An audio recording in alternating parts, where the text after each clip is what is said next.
topic that has been given today for meditation is called to be inclusive. Called to be inclusive. Inclusive, when we have the word inclusive, then that means there is something called exclusive. We have excluded something which we have not included, and so we are called to include. Now, when we see from the Bible, when we take the initial creation, there was only one couple, and all the others came from the same couple. And after which there was a destruction, and again there was just one couple and his sons, his 3 sons. So all of us are brothers and sisters who being made from just one couple, which means all of us are actually should be included. But still, when we see around, we see that there are some excluded also because of the activities, because of our decisions. There are so many things that are happening around that we are excluded. Now, why we have been excluded? In that we have to see, there is one portion in Genesis where we see God changes the language. It is a language initially which excluded many of us. It separated us into different places, mainly because they wanted to be like God, they wanted to reach heaven. God thought this was not right, and there was an exclusion. He divided people and he excluded people in different places that now we have to include.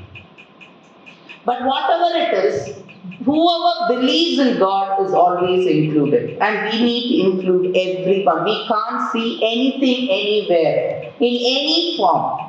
Discrimination is not accepted in the sight of God. So we are all called to include. So in this, today we are going to see 3 people mainly being focused. One is the mother of the girl, second are the disciples, and third is Jesus. We are going to see all 3 of them today. So the first thing, the mother. As we read in Matthew chapter 15 verse 22, and behold, a woman of Canaan. She is a woman from Canaan. So there are 2 things. As we read just that one verse, we get a declaration of 2 things. One is, she knows the clarity of the disease that the child has. Second, she has an assurance of recovery. A mother's heart. Here you see the mother. The name of the mother, that is not given. Only from where she comes. She comes from Canaan. That is the only thing that is being given. She is not a Jew. So here what happens? Here she comes from Canaan, but she has 2 things very clear. There is clarity in the disease that the child has. Says, severely demon possessed. Now once a person is not well, the first thing that we do is home remedy. We give them something from home itself, certain things, mainly food type. We give a food type so that they recover when it is very small. When that recovery doesn't come during those times, immediately we take them to doctors. In olden days also that was the same case. They would have taken to special doctors who were there around.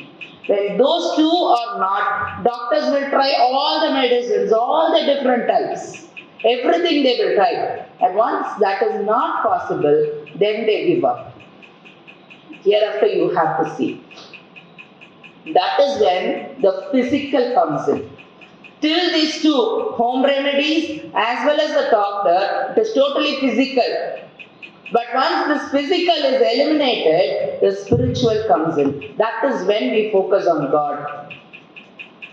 Here we see the mother is very clear. She says, severely demon possessed, which means it is not physical. I have tried everything physically. I have given home remedies, I have gone to doctors, I have done everything. Just with that one word, it tells everything. I've seen every doctor possible. I've tried all the medicines possible. It was not well. So this is demon possessed. So spiritual. It is not physical, it is spiritual. She has a clarity of what is wrong with the child. And not only that, as a mother, she looks at a child suffering. The child would have been suffering for quite a long time. That is very clear. Because obviously physically she would have taken everywhere. Minimum on 3 to 4 years she would have tried with all type of physical medicines which has not worked. And now she is looking spiritually. So when spiritually also she would have gone everywhere possible to see that at least somehow the child has to recover. She would have gone everywhere, wherever they would have told. Now at the end, they have told about Jesus Christ. There are 5 things that would have happened in the mother's heart. First thing, she has heard about Jesus and his miracles. Wherever he went, he healed people. He spoke to them different ways, not the same way. For everyone, it is not the same way. For each one, if you take blind itself, there are so many different ways of curing them. So here he says, heard. She would have heard about Jesus and the miracles. One confidence is there. Once that she had heard, she has faith in Jesus. She places her faith. Okay, I've seen everywhere. I think this Jesus who does the miracle can give my child a relief, can cure my child, can do a miracle for my child. So that is second thing. Third, she did not just think of that and keep it there. She approached. She has approached Jesus. Fourth, as we have read, as soon as she came, she was not granted the miracle. That is very clear. As soon as she came and asked one time, she was not granted the miracle. She had to be consistent. She had to be persistent. Please, Lord, you can. I believe in you. You can. Please help my child. She had to be consistent. And last, not disappointed. Many a times, I have been praying, nothing worked. So many people leave it like that. Some even get angry. I prayed, left, not working. Why to pray? Some people get angry. But here, she did not get angry. She's tried everything else. Now she has a full faith. This is the only place. This is the only slot for me. This is the only place where I can get my healing. So I am not going to give up. Because she has already heard people healing.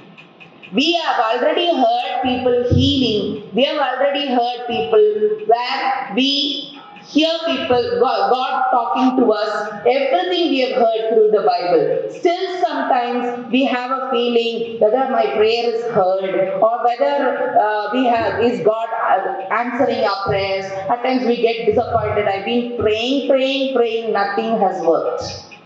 We get disappointed. But all the miracles, everything is given here for us. God is so eager to talk to us. At times some people even ask, will God talk? God is so eager to talk to us. Proof is there in the Bible. So here, the lady, just with that one approach, she was very faithful. No, Lord, you can. You can. So here, in verse 23 it says, but here answer her one, not a word. God did not answer a word. Now she has come. She came from the Canaan. The woman of Canaan came from that region and cried out to him. She's not just asking. She cried out. She's seen the child suffering. She's seen the girl suffering for years. She's tried everything else. She did not come and just ask, Lord, please grant my child recovery. No, she was crying. She cried out to him saying, have mercy on me, O Lord, Son of David. My daughter is severely demon possessed. she comes and cries. In this, the very next thing says, his disciples came and urged him. Now here we see the mother crying. The disciples, initially when the mother was crying, would have been quiet. Okay, Jesus will do something. Let him respond. Let him respond. Disciples would have been quiet when initially she came and cried. But Jesus, the answer comes. He answered her not a word, not even one word he told. He was quiet. Sometimes when we pray, there are quiet times when we don't get answer. We have a feeling that my prayer is not reached heaven. We have a feeling of that because there is a silence. God at times is silent for a certain reason. Now when we say, Daniel, when he prayed, actually, the very minute that he prayed, the prayer reached heaven. But the answer did not come immediately. The answer was stopped. The answer was prevented. He was not able to receive the answer. The very minute he started to pray, the prayer has reached God. God has sent the answer. But in between, we have demons who stopped it. So he was not able to get the answer. But then again when God realized that he's still going on praying, why is he still praying? Again, when that time only he sends another angel to see what happens and the prayer answer reaches him. At times, this could be the reason. Or at times, God might be patient. For example, Lazarus. God very well knew he's going to die. But he purposely waited for 4 days. He was dead, he was buried, he was there in the tomb for 4 days. Doesn't he know? He would have known. It is not that he does not know. But he purposely waited because he wanted to do a miracle. So he purposely waited. So for all of our requests, there could be a reason why God is waiting or God is silent. We should not get frustrated. We should not get disappointed. We should have full trust in God. To our parents, normally what will happen? We tell certain things. We are assured they will do something. That assurance is there. I have told my request. Sometime or the other, my parents will do it. It might delay, it might come immediately. If it is an emergency, they will do it immediately. If it is not an emergency, it will wait for some time. But it will surely come. It's the same thing from God. Our request is told. It may not come immediately. Here, he did not say a word. He did not say a word at all. God heard it. It is not that God did not hear. God heard it, but he did not say a word. Now these disciples have been waiting for quite some time. She's been crying. Lord, please help me. Lord, please help me. After a point of time, the disciples themselves could not bear. They slowly went and asked. His disciple came and urged him, send her away, for she cries out after us. Which means she's been there with them for quite some time. Might be hours, might be days, no idea. But he's there saying, she's been there for quite some time. She's crying, Lord, please give her an answer and send. You see the assurance of the disciples. They have seen everything. They are seeing it straight away. He's doing miracles. He is doing many things around. So they know very well he can. If he wills, he will. They are very much assured of that. So he says, Lord, she's been crying. At times when we are praying, we do a second help, no? One thing we will go on praying for one request, and at times we will ask our neighbors, friends, trustworthy people, please pray for me. Please pray for me. This is something that is happening. Please pray for me. Same way, these disciples are the supportive prayer group, which actually says, Lord, the lady has been crying for a long time. Please give an answer. Either do a miracle or at least tell her an answer and say, whatever you want to do, please do and send. So they are requesting. Here we see the disciples having a strong faith in God because they are obviously there along with him, seeing him do a lot of miracles. That is the second thing.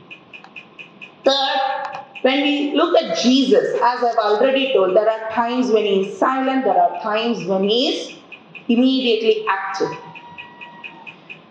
Now, when you see, when he is hanging on the cross, just a few minutes, that one thief says, Lord, please accept me. One thief is mocking, the other thief is saying, Lord, please accept me. Today you will be with me in paradise. Just that very moment, he is getting the answer. He is getting the assurance that he is going to be with God. Just that minute. But here, the lady is crying for quite a long time. That is very clear. God was quiet, silent initially. For the first time, he was totally silent. Till the disciples approached him, till the second help came for the lady, the mother, he was totally silent. When the second help came, that is when the disciples came and asked, he says, I was not sent for the people outside, I was sent for only Israel, the people of Israel. More than that, the disciples did not say anything. The disciples were quiet. They do not know what to ask more than that. They kept quiet. But immediately seeing this, the lady comes forward. Again, her request comes forward. Cries out and says, Lord, please help me. And the answer comes. It is not good to take the children's bread and throw it to the little dogs. Here you have two things. One, it looks a little harsh. Second, there is another word, dogs. Now God is not comparing, there is a kind of comparison. How can these two happen? Is God trying to hurt? The answer comes from the book of Job. Was God trying to hurt Job? God was not trying to hurt Job. Satan was testing him. Similarly, here is a test. Here is a test. He tells her, it is not good. This is for my children. Why should I have to throw it to dogs? Two things. It is not for you. First answer.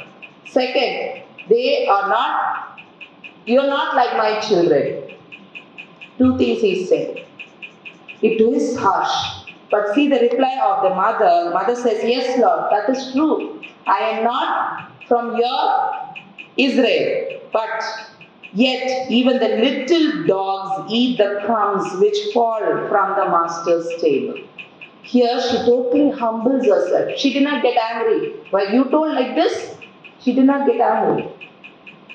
Instead, Lord, even the crumbs, the little things that fall, that is enough. I'm not asking more than that. Your little grace, that is what is essential. And God, there He stops. The testing is over. So for a person who has faith, there is a testing period. We have to pass the test. All of us have gone through many tests throughout our world. Every day even we go through tests. Mainly even from morning, should I have to do this? Should I have to do that? Which dress to wear? What to do? What books to take? What to learn? What not to learn? What to accept? What to reject? There are so many things. There are so many decisions we make. But this test is a very important spiritual test. It is not to hurt. It is not to hurt. The answer comes and the disciples ask him, why is this person blind? Is it because of him or his parents or the generation? He says, no, this is mainly because to glorify God. Same way, at times, God tests him. In Job, we have the answer. He's totally upset. He's totally, in every way possible, Job has seen that he's very pure. He kept himself pure. Not only himself, his children also. As soon as the party is over, he cleansed them. So he said, kept everyone pure. So there is no defect in him, but still he also suffered. That was a test. And we clearly have all the answers for all of our questions in the Bible. That test was brought brought by Satan. Obviously, to test the faith that we here have. Here also, the mother's faith, whether does she give up or is she still clinging on, is a big test. And here the mother said, okay, whatever it is, at least a little bit, your little grace is enough for me. I don't want anything more than that. So that is what the mother says. And immediately God says, great is your faith.